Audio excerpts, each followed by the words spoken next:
Hi guys, I only upload videos on holidays now. Okay, guys, I have tactical gloves. Look, tactical gloves. Look. These are actually motor gloves from my mom.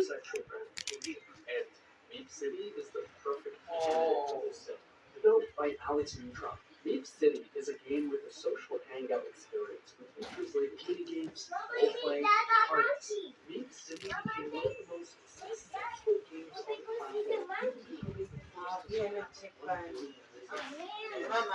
billion visitors. It was one of the most controversial features of the game. Parties. The party portal is a feature that allows players to create or join parties that are hosted by other members. Alright, Tyler, Alright, I have a toy gun. It made sense to have a party hall for players to gather and enjoy, but the reality was far from the truth.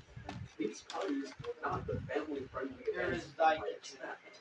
Instead, they contained Wait, I also have a hat. disturbing and inappropriate content on Roblox. Despite receiving There, massive I look backlash like a from the soldier. community, the developer of the game, Alex Neutron, didn't care and refused to take any action, stating that moderation is not my job.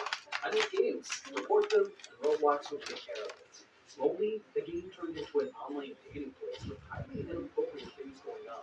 As the game grew more and more popular, it eventually made its way to the Biglang okay ka na, no? Kasi gagamit ka, no? Yung sinasabi ko kanina, bigla kang magiging okay kasi gagamit. Bye guys!